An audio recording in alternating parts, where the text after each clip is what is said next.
दोस्तों, अकबर और बीरबल की कहानी में से एक दूसरी कहानी है ऊंट की गर्दन मुड़ी हुई क्यों है।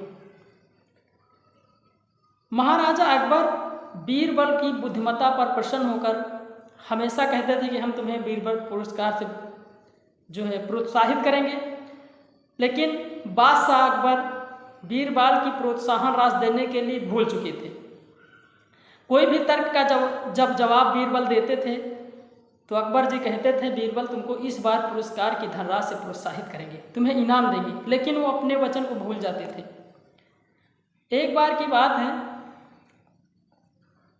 बादशाह अकबर यमुना जी के किनारे शाम को टहल रहे थे और वहीं यमुना जी की छड़ान में एक ऊंट चारागाह में चर रहा था। साथ में बीरबल जी थे। जब अकबर ने देखा कि ऊंट की गर्दन बड़ी भी और टेढ़ी क्यों है, मुड़ी हुई है, तो बीरबल से पूछा, बीरबल ये बताओ कि ऊंट की गर्दन मुड़ी हुई क्यों है। बीरबल ने मन में सोचा कि अब अपनी इनाम की प्रोत्साहन राशि को महाराजा से लेने का सही समय आ गया है। हम इनको ऐसा तर्क भिड़ाएंगे कि प्रोत्साहन राशि को हमें देंगे। बीरबल बोले, महाराज ऊंट की गर्दन इसलिए टेढ़ी है कि ऊंट ने किसी से वादा किया था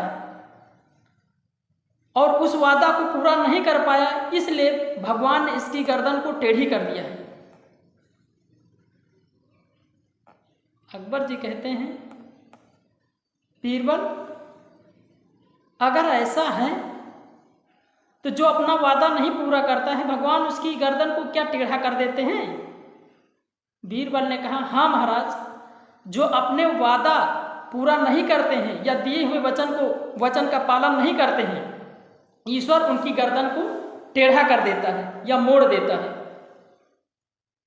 तब फिर महाराजा अकबर को बीरबल के इनाम की प्रोत्साहन राशि याद आती है कि मैंने कई बार बीरबल की बुद्धिमत्ता पर प्रसन्न होकर बीरबल को कहा था कि इनाम की धनराशि देंगे, लेकिन आज तक मैंने अपना वादा करके पूरा नहीं किया।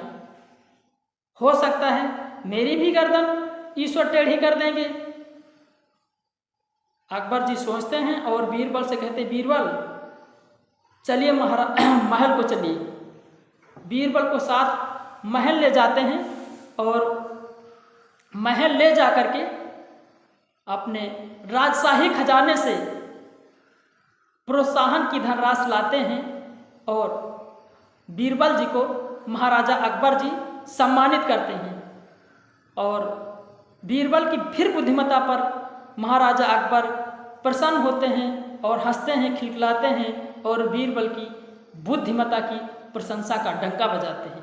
इस प्रकार दोस्तों, बीरबल ने अपनी चतुराई के माध्यम से महाराजा अकबर के द्वारा दिए हुए वचन को कबूल करवाया और अपनी इनाम की धनराशि को प्राप्त किया। ठीक है दोस्तों, यहीं पर हम अपनी कहानी का समापन करते हैं। दूसरी कहानी दूसरे चरण में आरंभ करेंगे। धन्यवाद।